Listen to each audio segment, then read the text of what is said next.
Başkanım hoş geldiniz. Başkanım hoş geldiniz. Sağ ol. Başkanım şöyle geçin. Normal başkanım. Neyse, biraz video çekti ama ses sıkıntı olur mu? Ben görevimi tanıyorum. Vatandaşlarımızın malum bir sorunları var. Var, doğru. Biz dedik gelen böyle bir konuyla alakalı Çalışmayı yaptırdı ve biz tapularımızı götürdük, verdik ve bütün pisliğini bize çektirdiler ve şimdi şu an bize bir daire vermiyorlar. Evlerimiz başımıza yıkıyor. O kadar ki burada inşaat malzemeleri götürüp getirdiler. Gece sabaha kadar bizi uyutmadılar.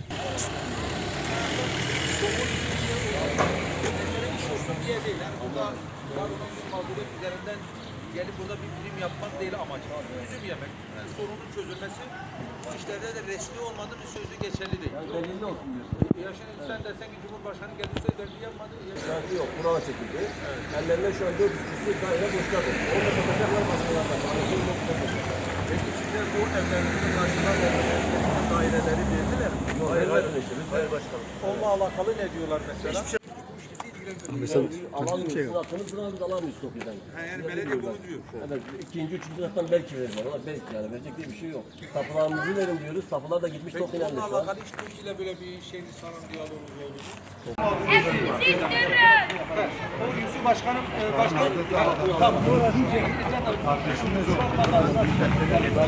Şu anda bulunduğumuz mahalle Barbaros Mahallesi. Barbaros TOKİ'lerin bulunduğu civardayız. Burada geldik, halkımızı, mahallelimizi, var olan sorun sıkıntıları noktasında dinledik. Bundan 15 sene önce belediye buraya gelmiş, halkımızı dinlemiş, burada kentsel dönüşüm noktasında onlarla bir sözleşme imzalamışlar. Bu sözleşmeyi yaparken bunun TOKİ ile birlikte bu kentsel dönüşümün yapılacağını söylemişler. Halkımız da belki bir daire sahibi olabiliriz en azından umuduyla bunu kabul etmişler ve belediye ile TOKİ ile bir sözleşme imzalamışlar. Aradan geçen bunca zamana rağmen şu anda arkamızda görmüş olduğunuz yüzlerce daire tamamlanmış. Lakin gelinen noktada sözleşmenin yapılmış olduğu sözleşme sahiplerine verilmemiş.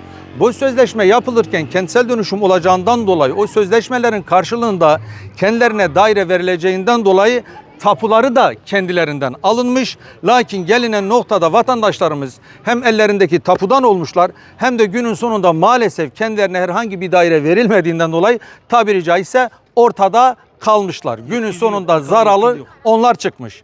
Ve herhangi bir muhatap, herhangi bir yetkili de maalesef bulamıyorlar.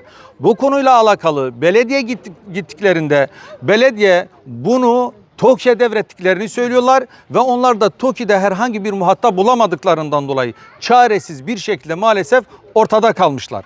Ve biz geldik, kendilerini dinledik ve buradan konunun yetkililerine söylüyoruz. Vatandaşlarımızın bu iddialarının burada yetkililerinin kayıtsız kalmaması, bir an önce bu konuyla alakalı ivedilikle acil bir şekilde onların harekete geçip halkımızın, vatandaşımızın bu mağduriyetini gidermeleri lazım. Bir noktada eğer TOKİ evi olmayanların evsizleri ev sahibi yapma noktasında Türkiye'nin birçok yerinde binlerce TOKİ yapıyorken bir yanda burada bulunmuş olduğumuz Barbaros Mahallesi'nde tapularının karşılığında kendilerine daire verileceği söylediği halde verilmiyorsa kaç yapayım derken bir noktada aslında göz çıkartmış oluyoruz.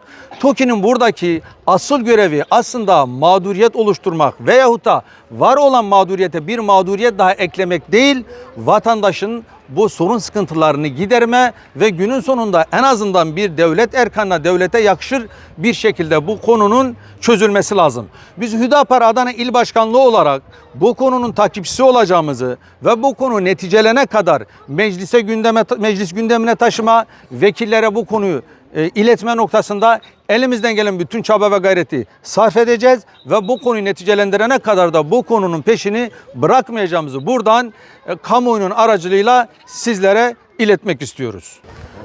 15 yıl önce TOKİ geldi, bizden sözleşme aldı, sözleşmeyi yaptırdı ve biz tapularımızı götürdük, verdik ve bütün pisliğini bize çektirdiler ve şimdi şu an bize bir daire vermiyorlar. Evlerimiz başımıza yıkılıyor. O kadar ki burada inşaat malzemeleri götürüp getirdiler. Gece sabaha kadar bizi uyutmadılar. Ve şimdi şu an evleri bize vermiyorlar. Menderes'e veriyorlar. 100. yıla veriyorlar. Ne adalet bu? Bu ne adalet yani? Şimdi belediyemiz 15 sene önce bize geldi ki dedi ki kentsel dönüşüm var dedi. Gelin dedi şey yapın dedi. Evlerinizi kentsel dönüşüme verelim dedi. TOKİ'ye verelim dedi. Biz de tamam dedik gidek verek dedim. Gittik sözleşmemizi yaptık. 15 yıl geçti aradan. Vermeyen arkadaşlarımız var. Evlerinin paralarını yatırdılar. Çok cüzi paralarla evlerini satın aldılar. Ve onları da rezil ettiler ve şu an bizi de rezil etmiş durumdalar. Şu an gidiyoruz belediyeye gidiyoruz. Ne bir belediye yetkilisi var karşımızda ne bir TOKİ yetkilisi var. Tapularımızı da almışlar şu an elimizden. Yani herhangi kimse bize bir bilgi vermiyor. Bu mağduriyetimizin gidermesi için büyüklerimizden rica ediyorum. TOKİ başkanından buraya el atmasını rica ediyorum. Tapularımızı da talep ediyoruz, onu da vermiyorlar. Yani bu halk bu şekilde buradan mağdur. Burada biz Cumhurbaşkanımıza özellikle sesleniyoruz. Yani o bizim başkanımızdır. Tek verici odur bizim için. Yani bu işi hallederse Cumhurbaşkanımız halleder. Sayın Cumhurbaşkanım size sesleniyoruz. Bu kadar halkın mağduriyetini görüyorsunuz.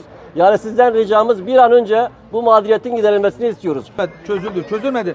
Buradan bir ekip abi biz meclise göndeririz, gitsin orada vekillerimiz de görüşsünler. Var mı bir sorun? Kaybedecek bir şey yok. Allah razı olsun. Allah razı olsun. Hakkınızı helal edin. Yetkililerimizi istiyoruz. Yapılan TOKİ'lerimizi istiyoruz. Bizi mağdur ettiler. Çok mağdur. Vergilerden de